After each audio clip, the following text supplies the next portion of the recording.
Muito bem-vindos a todos a mais um vídeo do nosso canal. Hoje nós temos um vídeo especial, que é a entrevista com o professor Marcos Baltar, que é presidente da Copérv e vai falar sobre o vestibular da Federal de Santa Catarina, o maior vestibular do estado, naturalmente. Aquelas dúvidas que existem em relação ao vestibular, as perspectivas. A gente conhecer um pouquinho também a intimidade desse trabalho, do que é a Copérv, as dificuldades desse trabalho de coordenar numa equipe grande, num vestibular aí com mais de 23 mil inscritos. Eu estou falando, então, com o professor Marcos Baltar, que é formado em Linguística, é doutor em Linguística, o professor é presidente da Copérv desde 2023, que ele está nessa empreitada, é graduado em Letras Português e Francês pela Universidade Federal de Pelotas, mestrado em Linguística na Universidade Federal de Santa Catarina, em 95, e doutor em Letras, Teoria do Texto e do Discurso pela Federal do Rio Grande do Sul, com pós-doutorado em Genebra, pelo que eu vi aqui, e também na França. Mas também sei que o professor é músico, tem um trabalho em música também, que é bem importante, né? Inclusive trabalhando gêneros da área musical. Legal. Então, professor, seja muito bem-vindo aqui ao nosso canal. Bom dia, professor Russo. É um prazer conversar contigo e poder ajudar, enfim, os candidatos e os colegas professores, né, que trabalham também com o mesmo intuito que nós temos, né, para possibilitar, enfim, que os nossos jovens de Santa Catarina e do Brasil ingressem no ensino superior. É um desafio. Por falar em desafio, professor, qual é o grande desafio para quem trabalha na coordenação da Copérv e do vestibular da UFSC? Quais são esses desafios, assim, para a gente começar o nosso papo? Bom, nós temos na Copérv 3 coordenações, né? Eu sou o presidente da comissão, eu trabalho com cerca de 15 pessoas, né? É uma comissão permanente, como o próprio nome diz, e temos a coordenação pedagógica, que organiza todas as provas, né, e seleciona as bancas. Nós temos a coordenação de TI, que é responsável por criar todos os sistemas, desde o sistema de inscrição até o sistema de recurso, depois do resultado das provas. E nós temos a coordenadoria de logística, né, que se preocupa em, primeiramente, visualizar o número de candidatos, associar os espaços físicos necessários para que haja, né, as provas aconteçam da melhor maneira possível, e depois alocar essas pessoas dadas as circunstâncias, todas as pessoas que pedem condições especiais, que a gente faz análise também, né? Isso nos nossos, todos os nossos campi da universidade, né?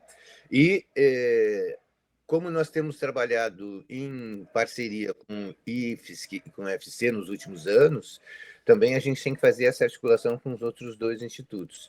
Nesse ano, nós faremos o vestibular somente com o IFC, né? O IFSC não fará unificado conosco, nós faremos só UFSC e IFC. Ah, entendi. Então, tem uma mudancinha aí, que é a diferença que sai, então, a UFSC do processo. Isso. Estou adiantando, é uma informação que vai vir a baila agora em agosto, agora quando a gente lançarmos as inscrições e o edital, né? Pois não. Mas os nossos desafios são todas as comissões, a gente precisa trabalhar cotidianamente para evitar problemas, né? Seguir sempre, criar um bom edital, claro, para que os candidatos tenham ciência das regras do jogo, vamos falar assim, usar essa metáfora, né? E ajudar a cumprir os editais, enfim, trabalhamos sério nisso. Perfeito. Vamos dar mais uma mirada um pouquinho nos números, para a gente começar a fazer uma leitura aqui rápida dos números, uma visão geral. Nós tivemos aqui um número de inscritos no vestibular, né, com as 3 instituições, portanto, de mais de 23 mil candidatos inscritos. Legal. Mas se a gente comparar os dados com 2000, por exemplo, eu estou voltando 26 anos, hein? Nós tínhamos 32 mil inscritos em 2000. Em 2010, nós tivemos também 32 mil inscritos, um pouquinho mais de 32 mil inscritos. O que aconteceu com o vestibular da universidade que diminuiu, encolheu bastante o número de candidatos? É a concorrência do Enem, do EAD? O que acontece aí? Eu acho que vários fatores, né, professor Russo? Um dos fatores, de fato, é a concorrência com o Enem. Se tu pegares os números do Enem, tu vai ver que há um acréscimo, né, de candidatos buscando. O Enem está ficando consolidado no nosso país, né, e isso é muito bom, Afeta. uma excelente notícia para nós, né? É. Os candidatos que fazem o Enem, às vezes, acabam se colocando, né, se classificando antes do vestibular das universidades. Há concorrência com o ensino privado também, que aumentou, né? Você sabe que o Brasil tem uma parcela muito grande de ensino superior nas instituições privadas, nas comunitárias e nas privadas, né? Há também, quando houve o golpe na presidente Dilma em 2016 e se instalou no Brasil um governo de direita e depois foi assumido um governo de extrema direita, um dos ataques ferozes que eles fizeram à sociedade brasileira foi atacar a universidade, né? Porque todos esses sistemas, enfim, extremistas, principalmente os de extrema direita, no mundo inteiro, têm a universidade como inimigo. Então, eles criaram, né, esse modelo de regime, de uma certa forma autoritário, criaram uma imagem negativa da universidade. Veja que até há pouco tempo atrás tem ex-deputados, enfim, políticos dessa gama aí, desse espectro político, sujeitos que vêm para a universidade para tentar criar, né, ambiente hostil. Ambiente hostil, historietas, e a juventude, de um certo modo, acho que é um tema interessante para nós colocarmos, ela está sobrecarregada de informação, né, e assim, com o tempo cada vez mais restrito para reflexão. Então, assim, um dos nossos grandes desafios, né, como tu mencionaste aí, não é só da Cooperv, é de todos os adultos, cidadãos brasileiros que estão trabalhando com educação, né? Um dos grandes desafios para nós, professores, enfim, educadores que trabalhamos no campo da educação, é ajudar esses jovens a entender o que está acontecendo no seu país, né? Para que possam fazer uma leitura mais objetiva. A universidade ela é do tecido social. Então, esse decréscimo de procura à universidade vem um pouco em decorrência a isso. Esse é um dos fatores. O fator político, hostilidade contra a universidade, acréscimo, então, nas matrículas do Enem, né, nos candidatos do Enem, e também as universidades privadas crescendo, né? Outra questão que houve nesse período, houve a pandemia, né? Houve a pandemia, a gente teve também muita procura por cursos online, né? E que, de um certo modo, orientam as pessoas para uma certa comodidade, né? Houve também, nesse período histórico que tu mencionaste, uma indução às facilidades, né, de emprego, de um certo modo aviltantes, né, para as condições humanas, né, dos jovens, e que tiram um pouco essa ideia de construir-se profissionalmente no ensino superior, né? Então o jovem vem ou vai para investir, quem tem um pouco de dinheiro, essa coisa de trader, ou vai para ser influenciador, pegar o seu carro, ser influenciador, pegar o seu carro e trabalhar de Uber, vender, entregar comida, etc. Trabalhar de entregador de Mercado Livre. Assim, há uma série de novas possibilidades de buscar um dinheiro imediato para o jovem que o afasta um pouco daquela ideia que na minha geração era muito cara, termina o ensino médio, vai para o ensino superior, porque eu vou conseguir uma profissão e vou, né? A necessidade de você... Ou seja, hoje existem várias formas de você estar inserido no mercado de trabalho, mesmo precário, que são alternativas que não havia antes, porque necessariamente o classe média, o filho de classe média, tinha que fazer uma universidade. Né? Isso era indiscutível. O né? discurso E a universidade dos nossos pública era pais referência. E avós era esse, né? Melhor, sem estudo é pior ainda. Se você não consegue, Pior tem que ter ainda. estudo, né? Então a gente tinha essa ideia. E a universidade pública era referência, isso era inquestionável. A universidade pública que era o alvo, o objetivo de se estudar na universidade pública, era esse. Isso também. Esse, então, é um dos grandes desafios, pelo que a gente percebe também, né? Como é que, Sim. Em relação a isso, falando com esse público, sobre a importância da Federal de Santa Catarina especificamente, ela está em que classificação geral aí, né, em termos de universidade pública brasileira? Qual é no ranking? São vários rankings, eu sei disso. Mas só para a gente dar uma dimensão. Assim, eu acho que a UFSC é certamente é uma das 10 mais importantes do Brasil. Juntamente com a Universidade Federal do Rio Grande do Sul e do Paraná, são 3 potentes universidades aqui na região sul, né, responsáveis pela formação de profissionais de altíssima gama aqui na região sul. Então, nós temos que pensar assim, claro, as universidades de São Paulo, pela história toda, Unicamp e USP, né, estão um pouquinho mais na frente em termos de pesquisa. Por quê? Porque tem muito mais dinheiro financiando. O estado de São Paulo é o estado mais potente Está no centro, né? Da arrecadação do país, né? Então tem esses grandes estados, como São Paulo, Rio de Janeiro, Minas Gerais, que tem muito dinheiro, e as fundações de apoio, né? Então tem muito dinheiro, acaba isso revertendo na influência que as universidades têm. Agora, é indiscutível que a UFSC se não está entre as 5, está entre as 10 do país, certamente, né? E recentemente tem sido noticiado aí professores nossos ganhando prêmio, as nossas pesquisas, né, extravasando o Atlântico, indo para a Europa e para outros continentes. A Universidade Federal de Santa Catarina é uma potência em nível nacional e regional, com certeza. Quanto à questão do número de vagas oferecidas, professor, nós tivemos aí, especificamente da Federal de Santa Catarina, nós tivemos 4.553 vagas em 101 cursos. Se a gente comparar com dados, de novo, eu vou voltar a 2026 anos, né, nós tivemos lá 3.800 vagas. Alguma expectativa em relação ao aumento do número de vagas? Acho que não, né? Aumento de número de vagas, não.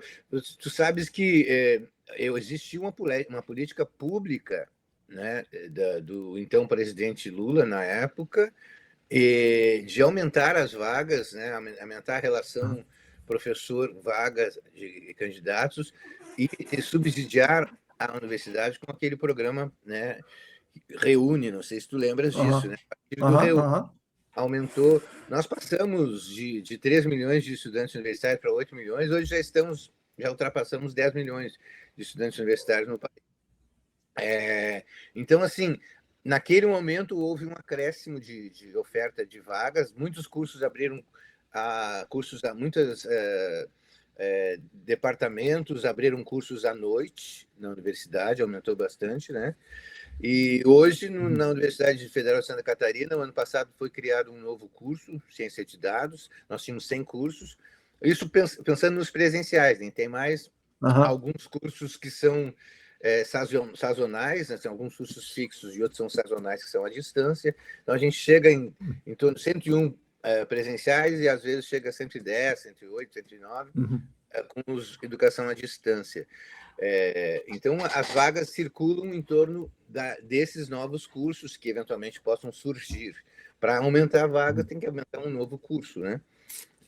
Aliás, tem muitos cursos nossos que precisam até de uma reengenharia com relação a uma relação de vagas ofertadas e vagas de certa... Né, as classificações associadas a essas vagas. Alguns cursos precisam até fazer uma engenharia. Mas eu percebi isso. Esses 4.600, enfim, mais ou menos isso que tu mencionaste, professor. Eu queria falar sobre essa questão dos cursos em relação à procura, mas antes disso eu queria perguntar sobre a abstenção. Ela me chama a atenção, porque eu cheguei a Florianópolis lá pelo ano 2000 para dar aula em cursinhos aqui, pré-vestibular. E a universidade em 2000 era uma universidade com vestibular importante, extremamente relevante e tal. A abstenção era de pouco mais de 8% em 2000, dados divulgados pela universidade. 8,38% de abstenção. Hoje a abstenção média está em mais de 24%. A abstenção no Enem, se não me engano, esse ano foi 27%. Por que uma abstenção tão alta? Como é que a gente pode atribuir isso? A abstenção, por que ela cresceu substancialmente ao longo dos anos? Eu acho que aqueles fatores que nós mencionamos, né, podem talvez explicar um pouco isso. Os nossos jovens são voláteis, vulneráveis, enfim, são indecisos, eles se inscrevem e, eventualmente, se inscrevem mais de em um certame, são aprovados, dependendo do curso que eles...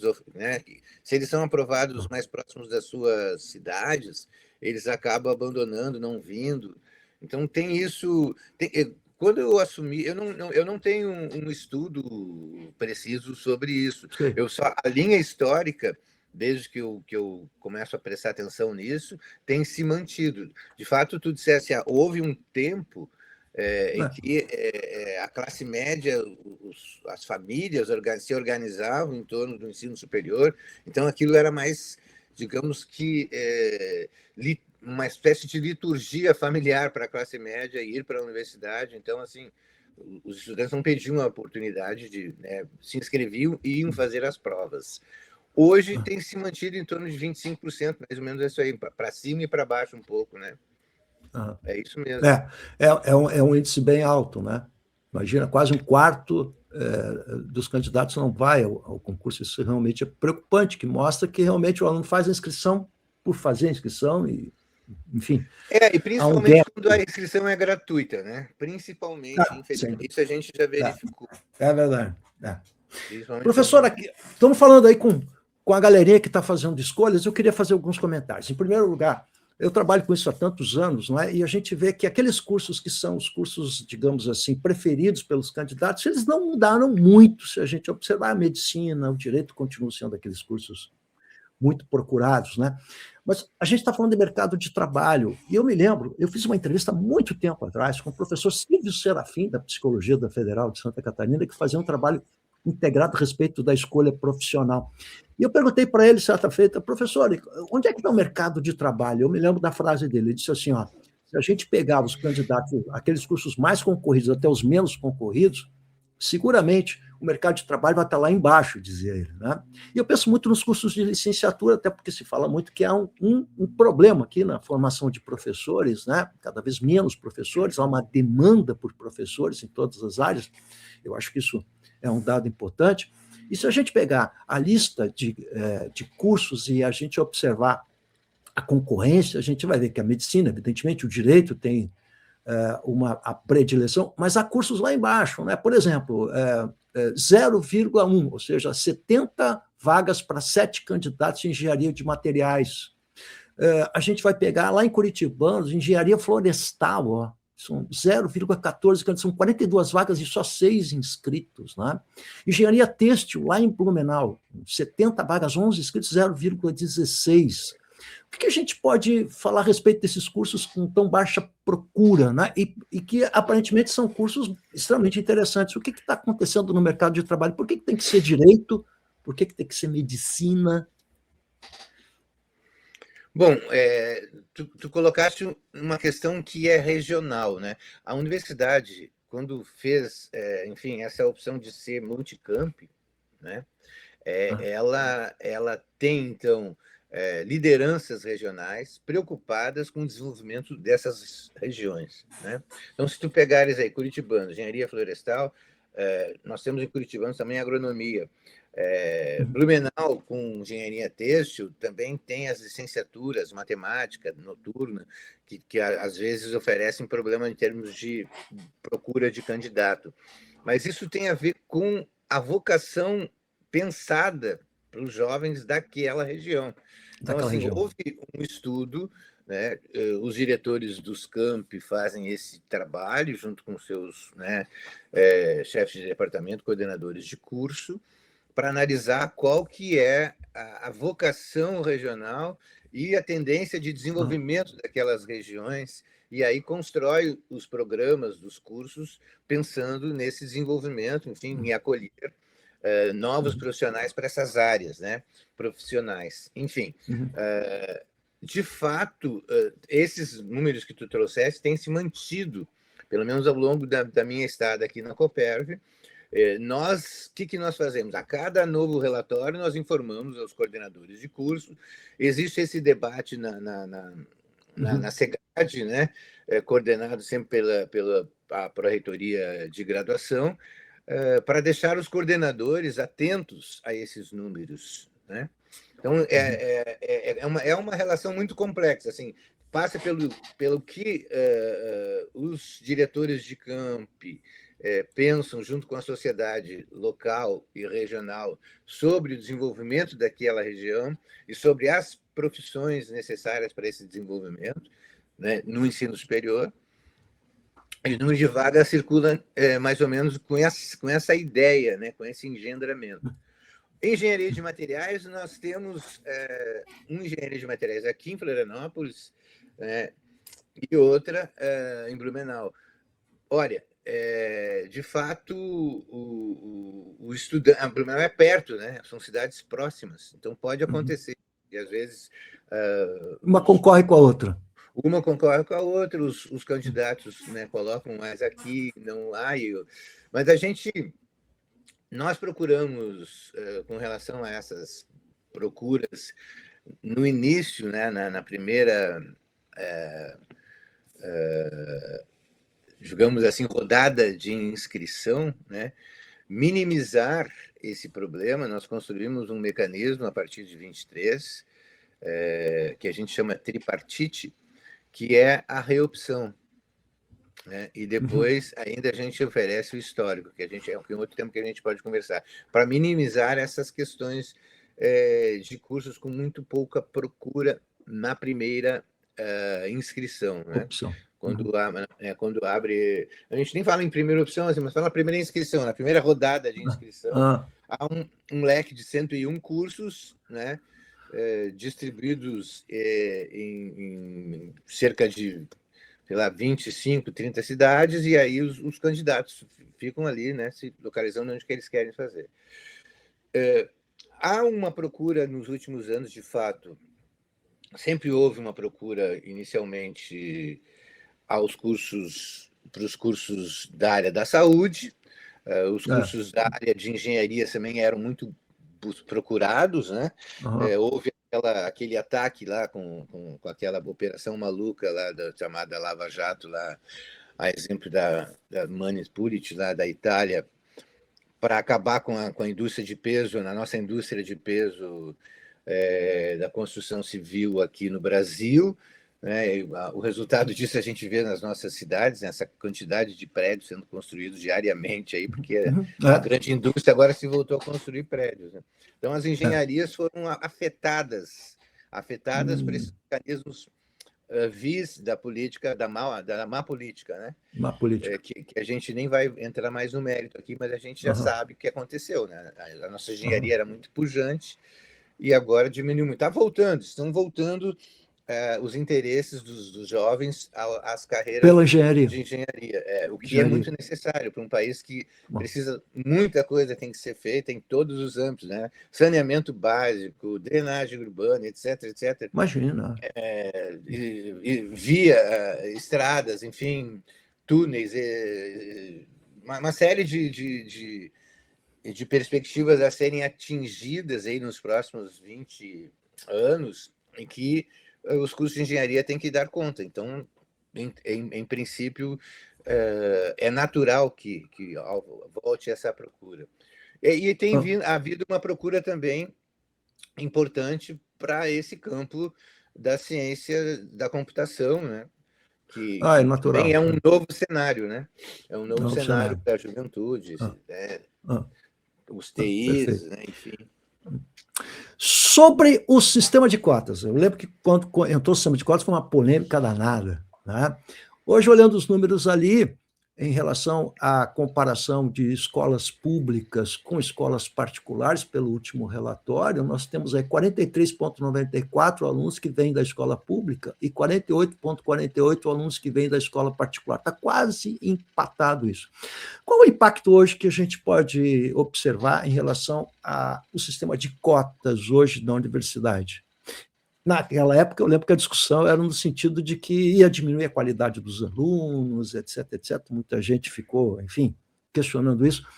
Mas, passado esse tempo, a gente pode fazer um balanço bem mais interessante. Como é que está o sistema de cotas hoje, o ingresso pelo sistema de cotas hoje na Universidade Federal? Olha, professor Russo, para mim, esse sistema de cotas foi a ação mais contundente e revolucionária em termos de acesso ao ensino superior feita já no nosso país. Porque, assim, na época que eu ingressei na universidade pública, a dúvida que a gente tinha era quem é que pode entrar na universidade pública para fazer um curso integral, né? Filho de trabalhador que precisa trabalhar, não pode. Os trabalhadores, a discussão era assim, os trabalhadores estudavam nas privadas à noite e a classe média e a classe, enfim, 1 e 2 do país estudavam na federal, porque podiam ficar em casa, subsidiados pelos seus pais, etc. Essa realidade, e aí assim, era quase 70-30, né, a relação. A realidade se mostrou diferente a partir das cotas, né? Quando a gente abriu cota para ensino público, quando foi aberta a cota para pretos pardos, enfim, também houve um acesso a uma população que não chegava à universidade, né? Então, esses números que tu destes, né, em termos de ingresso, de aprovação e classificação, são representativos para que nós entendamos essa mudança, inclusive de acesso ao ensino superior, que tem já repercutido com, né, profissionais que vêm de um outro extrato socioeconômico e que conseguem né, mudar de parâmetro socioeconômico em cerca de 10, 15 anos. Sabe que essa relação no nosso país, há economistas que fazem esse tipo de pesquisa e divulgam esses dados, eu não tenho precisamente isso, mas é uma das piores no mundo. A relação, assim, um sujeito que é pobre, ele leva 2, 3, 4, 5, 6 gerações para conseguir mudar de nível Sair socioeconômico. da base da pirâmide, né? Da base da No Brasil, pirâmide se não até me engano, são chegar. 9 gerações.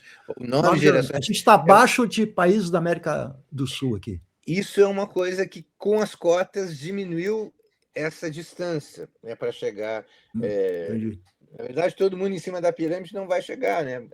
O ideal é que Mas haja sair da base e ir para o meio da pirâmide. busca, pelo que a presidenta Dilma mencionava, e depois o presidente Lula tem mencionado isso nas suas falas, esses governos mais que defendem os interesses dos trabalhadores, a nossa busca no país é construir uma sociedade, né, de classe média, como a Europa conseguiu, né, metade do século passado, sem espoliar nenhum país da África. Esse seria o ideal para o Desafio.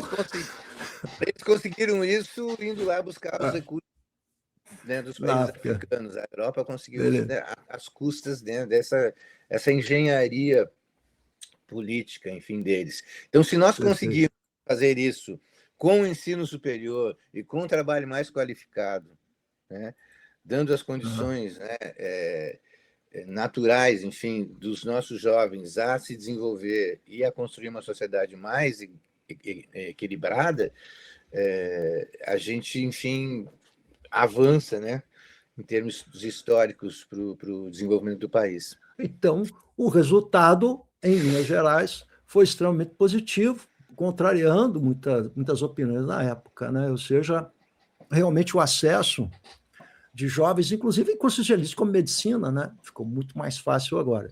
Isso é muito importante. Professor, vamos falar um pouquinho uma das lutas inglórias da universidade, acho que o senhor pode entender bem isso, porque é educador, é dar crédito à ciência, né? Às pesquisas e à ciência. Então, havia pesquisa já que dizia isso que eu estou falando, do campo, né, sociológico, filosófico mesmo, enfim, todas as pesquisas indicavam que, na medida que os ingressantes, que os candidatos que viessem da escola pública ingressassem no ensino superior, eles dariam um salto de qualidade das suas próprias vidas, o que repercutiria na sociedade. Então, isso havia pesquisas nesse sentido há bastante tempo. E a universidade acreditou nessas pesquisas, né? E a prova está, né, que nós estamos sendo bem-sucedidos. Então, uma das grandes lutas e glórias que nós temos é contra os pré-concebidos, os preconceitos, né? As crenças, né? Enfim, e fazer com que, de fato, a pesquisa seja validada. E outra coisa importante, eu acho que se a gente pega assim o público da universidade, quando você tem mais diversidade, que é o caso da universidade, a gente sente o clima da diversidade, né? Isso é tão importante, porque a gente se sente num lugar múltiplo, assim. Você tem gente de tudo que é cor, de tudo que é raça, de tudo que é, enfim. A gente percebe que o clima na Universidade Federal é outro, é diferente de uma universidade particular, por exemplo. Isso me chama sempre muito a atenção, né? Essa questão dessa diversidade mudou o que no público? Dá para perceber visivelmente alguma mudança no público que circula nos prédios da universidade? Como eu estava te dizendo há minutos atrás, quando eu ingressei na universidade, não havia pretos e pobres, muito poucos estudantes de escola pública na universidade, quando eu ingressei, há 20 anos atrás, 30 anos atrás. Isso mudou radicalmente e, na minha opinião, foi uma decisão acertada, porque a universidade hoje ela reflete o que é a sociedade brasileira, que é essa diversidade, como tu mencionaste, essa multiplicidade de sujeitos, né?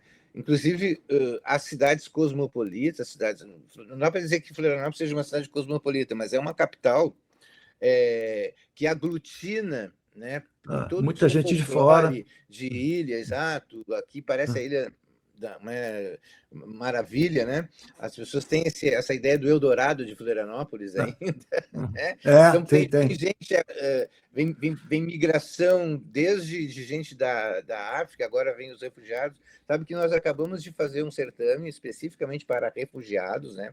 Houve 60 inscritos, infelizmente apareceram uma abstenção muito alta, né? 18 vieram fazer a prova e 6 foram aprovados, porque é uma vaga só por curso, então houve uma concentração de busca, mas nós aprovamos. Agora vão ingressar em agosto 6 candidatos de outros países refugiados, Venezuela, Cuba, país africano, enfim.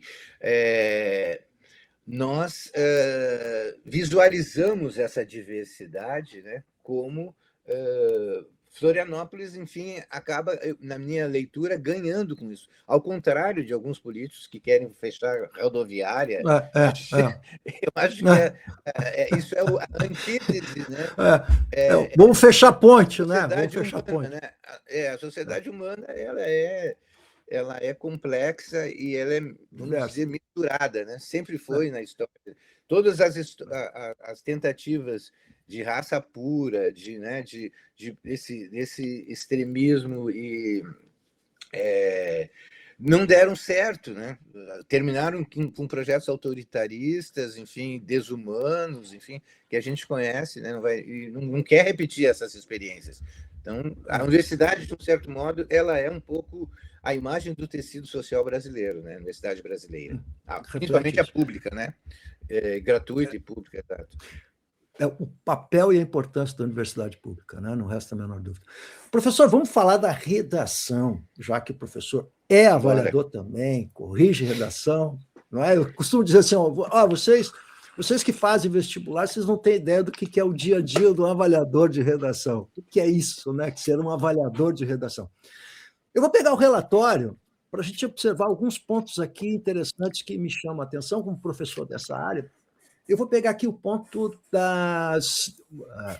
no relatório das observações a respeito do resultado do fato de usar os gêneros textuais, os diversos gêneros textuais, especialmente a partir de 23, quando a dissertação saiu. Aí, quando o professor estava entrando como co-presidente da Copérnia, né? Em 2023 saiu a dissertação convencional.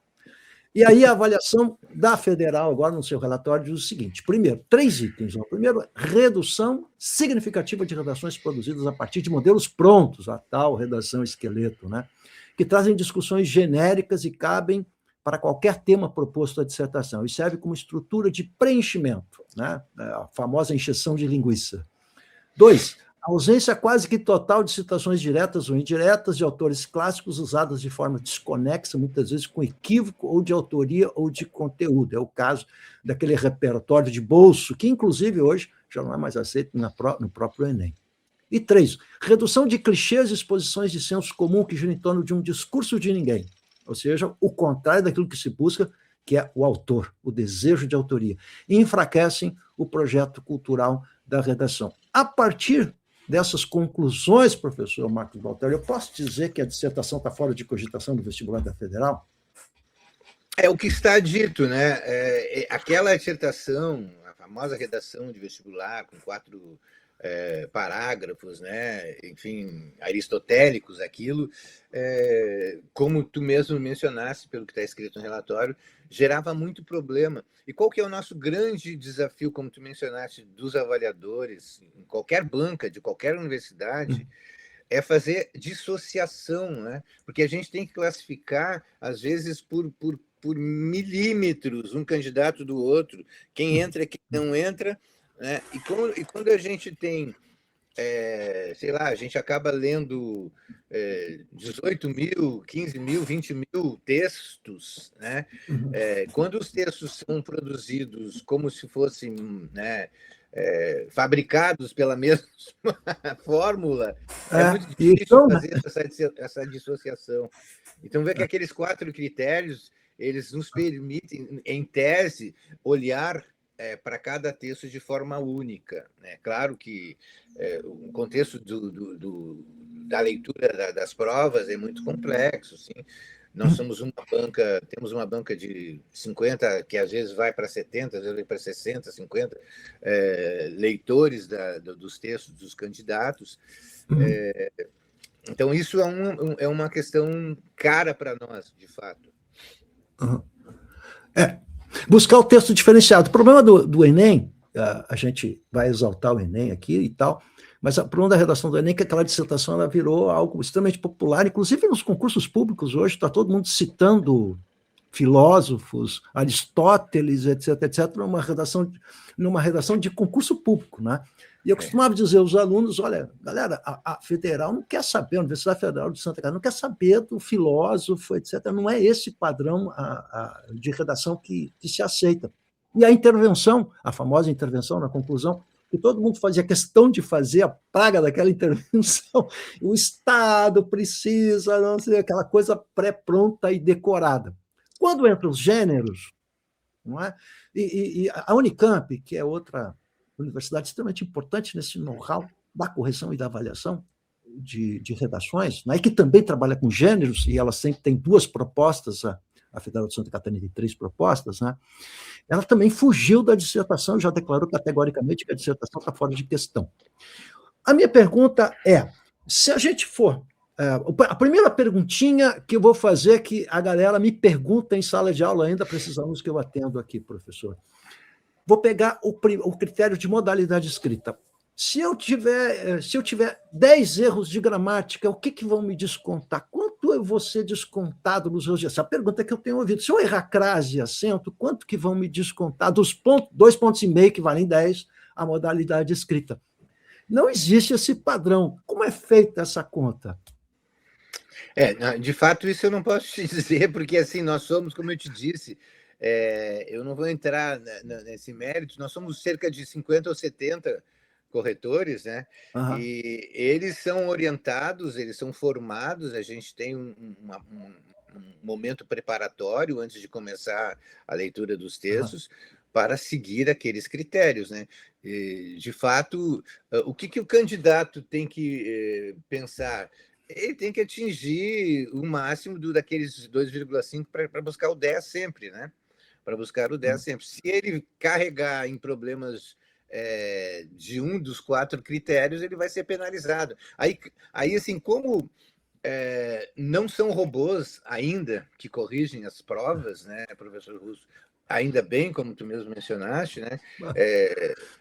Você sabe que há orientações na universidade, não da Copérnico, mas a gente ouve aí pelos corredores da universidade de gente dizendo que você não precisaria mais. Hoje, tu dá para uma IA, os resultados são muito próximos dos humanos, mas nós não adotamos isso, né? Então, são os humanos. E é isso que faz com que a leitura dos textos tenha tanta credibilidade, né? Além de nós termos uma equipe altamente preparada, de colegas que leem os textos, é uma equipe vultosa, né? 50 a 70 pessoas, dependendo do número de inscritos, por conta do tempo exíguo que se tem para fazer essa leitura. E há depois um cotejamento, né? Tu sabes disso, né? Passou dos 2,5 lá, enfim, de discrepância, e ainda há se for necessária, uma terceira leitura que é feita a partir das discrepâncias. Então, assim, é muito difícil dizer para ti... Precisamente... Precisamente, se tu errar 3, tu vai ter 2, se tu errar 4, tu vai ter 1. É muito difícil, porque, às vezes... enfim, há Depende da extensão do texto também, né? Oi? Depende da própria extensão do texto, né? Sim, depende das linhas que o... se escrever 30, do número de linhas. 29, se escrever 28, uma linha faz muita diferença. Quer dizer, como eu acabei de dizer, né? Quando o limite entre um candidato e outro é muito tênue, é milimétrico, né? A gente não tem como precisar. Há um pouco de subjetividade, sim, nisso. Sim. É claro que o item B, né, o atendimento à norma culta, é o item mais preciso que existe ali, embora todos são associados uns com os outros. Porque ali, inclusive, esse item tem pouquíssimos recursos que são impetrados na Copérnico, porque é preciso, é objetivo, né? A gente pode... O erro de vírgula é um erro de vírgula. Não tem crase ali, não tem crase, é um problema de regência. Não tem crase. Na verdade, é um problema de regência, né? Regência nominal. Assim, aí pode que tu alegue que um gramático diga isso, um gramático diga aquilo. A gente que estuda gramática sabe. São casos, né? Então, assim, não dá para a gente precisar, viu, professor Russo, nem seria coerente da minha parte como presidente da Copérnico dizer que se acertar 3 vai ter X notas, se acertar se errar... O candidato tem que...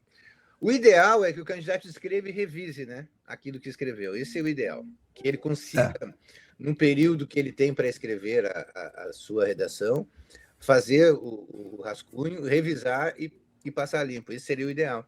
Então, é isso que a gente tem que buscar orientar os alunos. Aliás, como a gente fazia e faz, quem trabalha com produção de texto ainda em sala de aula, sugere que os alunos façam isso. Escrever, reescrever, né? Isso é importante. Revisar o texto. Isso.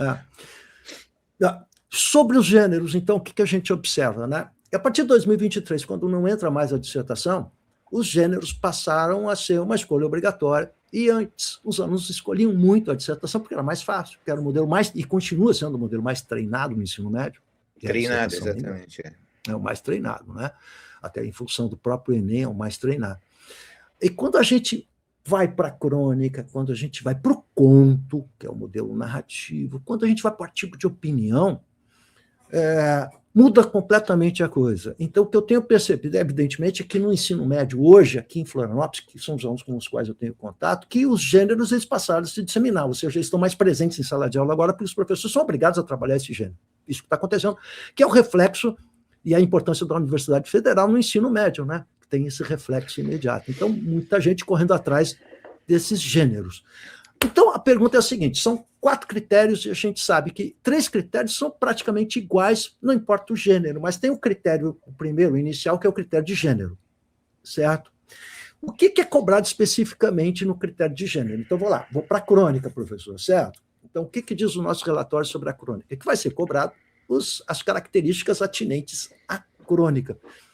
Mas o candidato me pergunta o seguinte: quais são as características exatas que são cobradas da crônica desse candidato? Eu costumo dizer o seguinte: olha, existe, e aí o professor vai me ajudar, existe uma crônica, digamos assim, stricto sensu, né, que era aquele fotógrafo da cidade que fotografava um pequeno episódio da cidade, e a crônica está ligada à cidade, e a partir daí, então, ele faria a dissertação. É um gênero caracteristicamente híbrido, mas não é obrigatório ter o processo narrativo na crônica, pelo que eu entendi pelo relatório. Estou certo ou estou errado, professor? Olha, agora estou falando de uma coisa bem técnica e chata. O primeiro cronista brasileiro escreveu uma carta para ver como é complexa essa questão do gênero, né? A carta de Pedro Vaz Caminha era o cronista da corte, era o cara. O termo crônica vem de cronos, do tempo, né? Um olhar para um acontecimento peculiar. Né? O Luiz Fernando Veríssimo era um cronista maravilhoso e fazia desenhos, a família Brasil. Isso, fazia as tirinhas também. É que, assim, ó, o que mudou, de fato, que eu acho que é alvissareiro, vamos usar esse termo antigo aí, com relação à prova de redação das universidades públicas no Brasil. De 98 para cá, depois dos parâmetros curriculares nacionais, começou-se a discutir com os professores de língua portuguesa uma escrita mais associada a uma prática social. Uma forma de que a escrita estaria mais próxima de uma performance do candidato com a escrita no mundo real, da vida real. Né? Então, aquela língua sistêmica que a gente estudava, né? Morfologia, fonologia, morfologia, sintaxe, semântica e estilística na faculdade, né? Passou a ser enxergada de uma forma um pouquinho mais vamos dizer assim, real, que os professores tinham que dizer para os alunos: olha, se você quer ser alguém na sociedade, aprenda a se expressar pela língua escrita também. Além de se expressar pela língua, né, pela modalidade oral, aprenda a se expressar pela língua escrita. Né? Então, assim, eu contava algumas anedotas para os meus alunos. Uma vez que eu vim rapidamente, eu vim de uma viagem de Pelotas para Florianópolis, cheguei na rodoviária de Porto Alegre para pegar o ônibus para vir para Florianópolis, olhei no relógio assim, e o meu ônibus estava saindo. Digamos que o meu ônibus tinha que sair às 9 horas da manhã, hipótese, né? E ele estava saindo 9h03. E como na rodoviária de Porto Alegre tem aqueles relógios enormes, assim, era 9h03. E eu conhecia a lei, né? E que a lei dizia que o ônibus não podia arrancar antes dos 5 minutos de espera, né? Aí, quando eu vi que eram 3 minutos, eu me dirigi ao guichê da companhia e disse: olha, o ônibus arrancou, estou aqui, ele não pode arrancar, ele não podia ter saído antes dos 5 minutos. Então, eu quero uma passagem para o próximo horário, troque a minha passagem para o próximo horário. E o menino, o rapaz lá, disse: não, o senhor não tem direito, perdeu o ônibus e tal. Aí eu insisti: não, existe essa lei, né, que me garante que eu tenho direito de uma nova passagem, já que o ônibus saiu no horário que ele não podia ter saído. Argumentei, né, fortemente pela via oral. Aí o menino lá pegou assim e tirou um formulário para mim. Tá, então preenche isso aí. Né? Foi um desafio e me colocou no mundo da escrita. Né? E aí, assim, se eu não... Eu era já professor, né? Estava fazendo mestrado e já dava aula de língua portuguesa. Então, assim, para mim foi muito simples aquela prática social ali, aquele desafio, né, de pegar aquele formulário, preencher, fazer uma argumentação, contar o que aconteceu, assinar, e com aquilo, né, eu ganhei a chance de viajar, né, no próximo horário. Assim, foi um momento decisivo que eu passei da minha vida, em que a escrita me fez garantir os meus direitos de cidadão. Então, eu gosto de contar essa história, porque é isso que é o nosso papel de professores de língua portuguesa com relação à modalidade escrita. Ensinar os nossos alunos que eles precisam desmistificar o escrito, o escrever, né? Então, quando os gêneros entram para o vestibular das universidades brasileiras, muito mediante a essa discussão que foi feita no final dos anos 90 com os parâmetros, e depois foi chancelado pelas bases, para mostrar para os alunos que a escrita está associada às práticas sociais. A gente tem que aprender a escrever para agir no mundo, né? Então, os gêneros textuais é uma forma de a gente agir no mundo, trabalhar com os gêneros do discurso, né? Porque a cada lugar e circunstância que tu vives, pode ser que tu sejas, que alguém te requeira a modalidade escrita para tu agir no mundo, até para salvar, às vezes, a tua pele, né? Quando tu está escrevendo um boletim de ocorrência, quando acontece, e o sujeito te mostra lá um relatório daquilo que tu disseste incompleto, tu vai lá e preenche, não, isso aqui aconteceu assim. Então, tu rediges de uma forma mais clara, quer dizer, tu te preserva, né, de um engano. Então, são várias maneiras que a gente tem de explicar para os alunos que o ato de escrever é também tão importante quanto o ato de falar, né, oralmente. E os gêneros vêm um pouco, né, nesse sentido nos concursos, né? Agora, cada gênero, professor Russo, tem uma descrição, né, estrutural. Diferente. Né? Inclusive a temática, né? A própria temática de um artigo. Que falam sobre isso, né? Então, assim, eu já dei aula sobre crônica, e outra anedota que eu te conto rapidamente é que eu já fui professor de supervisão de estágio, né? Quando era supervisão de estágio, veio uma menina e me entregou uma aula. Professor, eu preparei essa aula aqui, eu vou trabalhar com gênero, vou trabalhar a crônica. Aí a aula dela era muito incipiente, e eu perguntei para ela, isso era uma sexta-feira, eu perguntei para ela, mas, minha amiga, você é leitora, você gosta de crônica, você é leitora de crônica, quantas crônicas você já leu? Ah, pois é, professor, sei lá, uma, duas. De fato, ela estava querendo dar uma aula, né, no estágio dela para se formar em professora de crônica, e ela nunca tinha lido crônicas. Lido crônica. Ela não era leitora de crônicas. Aí eu disse, olha, por favor, faz o seguinte, esse teu plano de aula aqui está muito incipiente, tu vai fazer assim, tu vai me prometer que tu vai ler 100 crônicas, hoje é sexta, 100 crônicas tu vai ler. Ela ia entrar em aula terça-feira. Tu vai ler 100 crônicas, e aí segunda-feira, depois de tu ler 100 crônicas nesse final de semana, segunda-feira tu vai voltar e vai fazer o teu plano de aula e vai para a sala de aula, não quero nem ver, eu vou te supervisionar na quarta-feira, porque ela ia dar aula terça, quarta, quinta e sexta, né, no ensino médio, primeiro ano do ensino médio. E foi assim, então assim, ela tem que entrar no gênero também, né? Ela tem que entrar no gênero, ela tem que entrar na prática. O que é um cronista?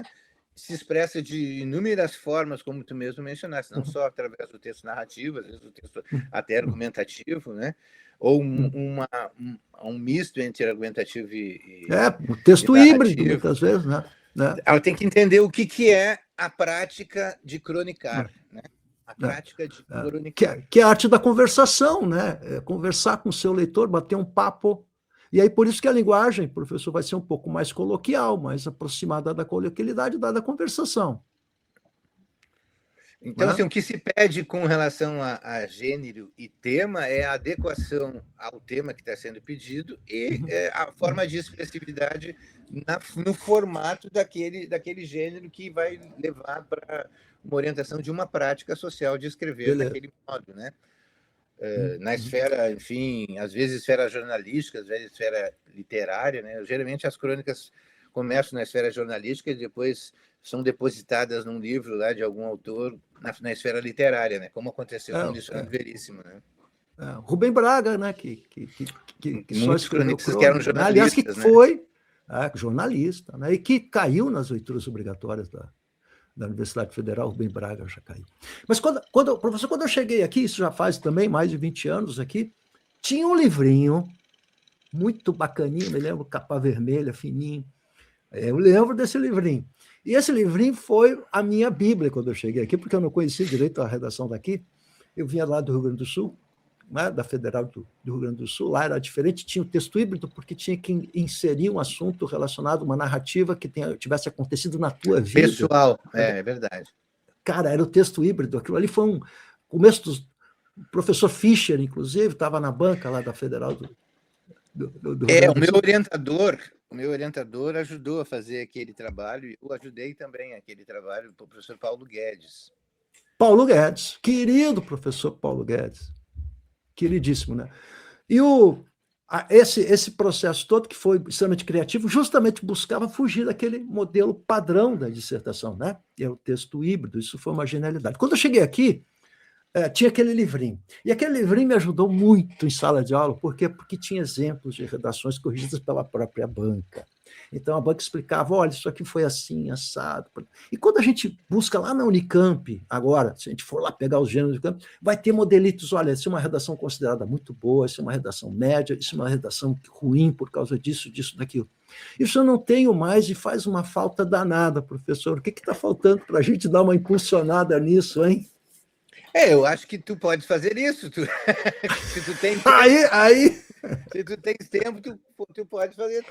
O banco de redações existe, é só pegar e fazer esse tipo de trabalho. É um trabalho autoral de pesquisa, e a gente não pode exigir que a banca faça isso. Sabe que os nossos colegas que fazem parte da banca são professores como nós, com os horários cheios como nós temos, né? Então, nem me fale. A demanda é justa, viu, professor Russo? De que haja uma obra como essa, atualizada para o momento que nós estamos, com essa outra visão. Isso. Porque aquela obra que era muito bem feita, muito bem escrita, como tu mencionaste... Maravilhosa. Eu ali, foi a primeira coisa que eu li quando eu cheguei na Cooperv, eu vi os livros que nós tínhamos produzido, estava na minha mesa até há poucos meses atrás, inclusive. Eu li aquela obra e deixava na minha mesa, porque é um tema que me é caro, né? Mas é uma obra de um outro tempo, né? Com outro modo de visualizar a redação da UFSC, né? Então, a redação da UFSC, como mudou esse modo de compreensão, mais partindo para a questão da prática social, de uma forma de agir no mundo, né? Respeitando, enfim, as diferentes esferas da sociedade em que o texto escrito é exigido, né? Caberia uma nova obra, concordo contigo. Então, mas assim, todos vocês, professores... Está fazendo uma falta alguém ser desafiado, prof, hein? São convidados a fazer isso. A ser desafiado a fazer isso, porque isso... O aluno, ele precisa sentir o chão, né? Ele precisa desses exemplos, eu percebo como isso é importante para o aluno e para a sala de aula também, para o professor. Né? Aquele professor na escola pública que trabalha com tanta dificuldade, esse aí não tem quase ferramenta, né? Ele precisa disso. Tu falaste do Aristóteles, né? O Aristóteles dizia que só tem 2 modos de aprender, né? Que é o heurístico e o modelar. Então, assim, claro que o modelar, nesse caso, quando é uma prova, todo mundo fica nervoso, ter um modelo a seguir é mais seguro, né? Mais tranquilo. E tem o heurístico, que é o da descoberta, né? Tu vai escrevendo e tu vai descobrindo, e vai refazendo, vai reescrevendo. Quando a gente... É que, assim, o jovem tem que entender, né, que para ele se preparar para um vestibular, ele não pode deixar para o último mês querer escrever redação, 10 redações por dia, porque ele não vai chegar. Não é assim que funciona. Então, ele tem que colocar aquilo como um hábito, né, o professor Paulo Guedes, que a gente mencionou agora, a tese dele era o sujeito que escreve, ele escreve-se. Então, é escrever-se no mundo. Ele inscreve-se no mundo. Assim, é uma coisa muito subjetiva, é uma coisa do Benveniste, né? O sujeito se mostra na enunciação, acaba que a subjetividade está ali presente. Cada texto tem a subjetividade. De um certo modo, é o que a gente pede ali com relação à autoria e projeto de dizer, que está escrito ali no relatório, né? Naquele item 4, principalmente, mas, enfim, que a gente pede que os candidatos escrevam-se no texto, né? Por isso que a gente autoria, né? Cópias medonhas e, às vezes, farsescas, né? De Schopenhauer dizia tal coisa. Dizia tal coisa. Maquiavel sugeria isso. Quer dizer, tem Maquiavel a ver com o problema do preconceito no Brasil, aí o cara chama Aristóteles para falar do... Exato. Então, assim, Platão era uma trapaça, na verdade, aquilo, né? Então, a gente, acho que com essa medida a gente conseguiu diminuir essas trapaças. Mas essa trapaça ela sempre existiu, né? Porque antes mesmo do Enem, eu lembro que o aluno começava com atualmente, nos dias de hoje, no mundo em que vivemos, né? Ele consumia já uma linha das 30, tinha que escrever com atualmente, nos dias de hoje, no mundo em que...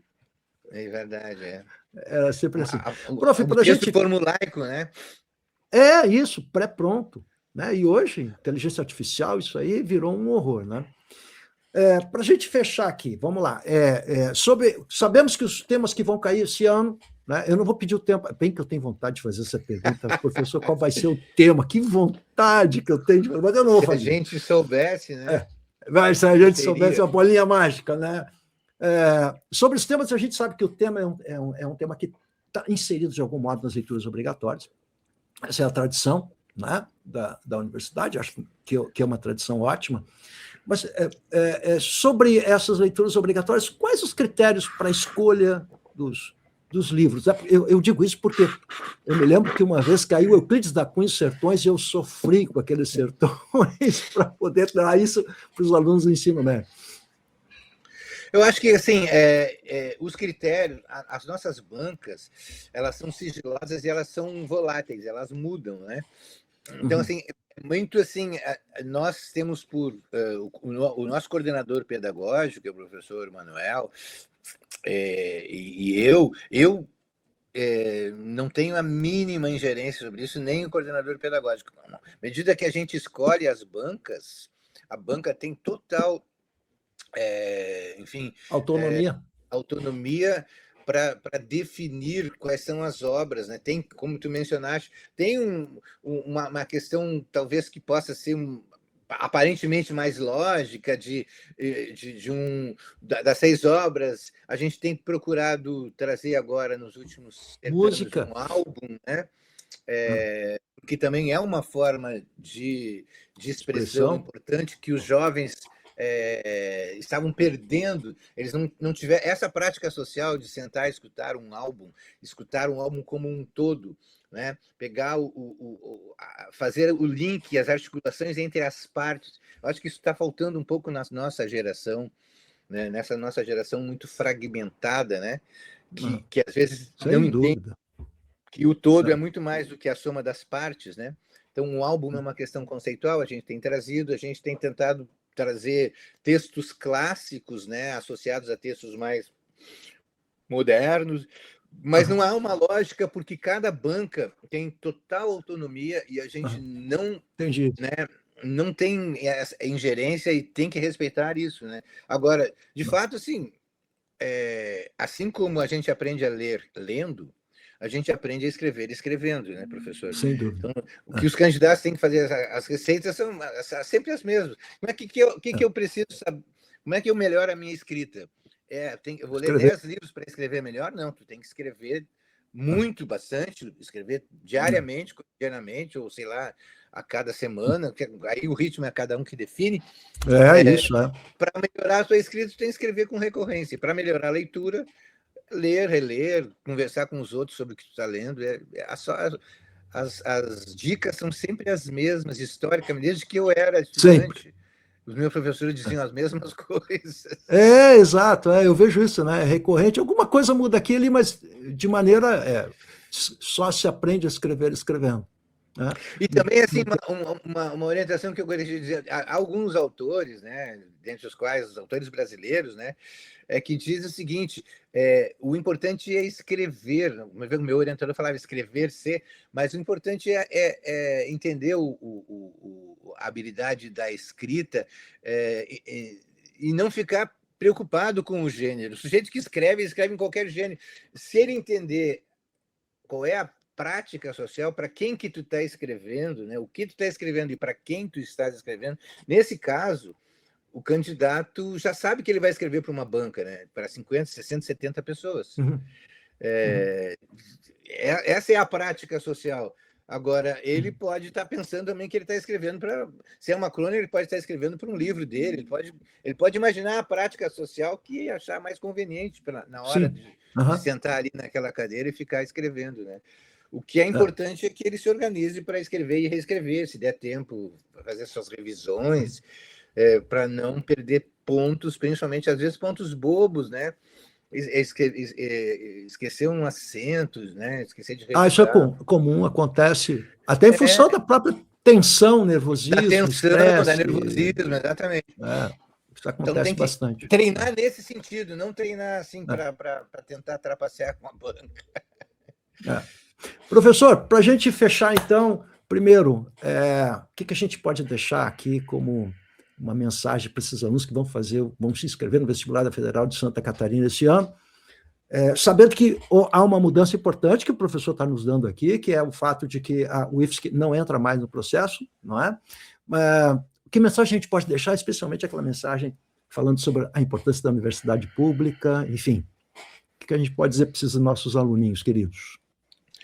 Olha, o que a gente conversou ao longo dessa 1 hora que nós estamos juntos aqui, de fato, a universidade pública brasileira é uma universidade muito bem vista, né, aqui no país e no estrangeiro, né? Eu acabei de voltar de um congresso agora na Sorbonne. Nós somos os professores brasileiros são muito respeitados. Os professores das universidades públicas são muito respeitados porque no mundo inteiro se sabe, se conhece que as universidades públicas federais, principalmente no Brasil, são a origem das nossas grandes pesquisas, em todas as áreas, tá? Na área da linguagem, nós somos também referência no mundo, né? Esse trabalho com gêneros do discurso, gêneros textuais, no nosso campo, né? Nós temos uma vasta gama de textos publicados, de livros, de artigos. Nós somos muito influentes nesse tema no mundo inteiro, né? Se vocês pegarem aqueles sites que medem a produção brasileira nesse tema, na área de linguagem, linguística, nós somos muito influentes. Então, assim, respeitem a universidade pública, porque ela é a melhor, de fato, né? Ela é melhor do ponto de vista formativo, é melhor porque é um mundo da diversidade, vocês vão encontrar os outros, porque o nosso grande problema não é os outros, como diria o Sartre, né? Não são os outros não são a solução para a gente nos entendermos uns com e até próprios, né? E na universidade pública a gente tem isso, né? Esse espaço maravilhoso, professor, e eu sempre digo para meus alunos, ainda tem aquele restaurante universitário que está quanto? R$1,50, R$2? Aquela comida maravilhosa. Eu comi muito nos RUs da vida. No RU da vida. A gente não só come como a gente conhece gente, a gente paquera, a gente come fruta. É uma delícia. É uma RU, viva o RU. Professor, agradecer imensamente o tempo que o senhor despendeu aqui conosco no canal. Espero que esse vídeo ajude bastante a orientar os nossos alunos, os professores do ensino médio, especialmente aqui. Esse é o nosso objetivo como educadores aqui, professor. Muito obrigado pela sua atenção. Eu que agradeço a ti e a todos os colegas que possam assistir aí, porque nós estamos juntos com o mesmo intuito. Sempre. Obrigado. Vamos lá, viva a Universidade Pública. Grande abraço, professor. Muito obrigado novamente. Obrigado.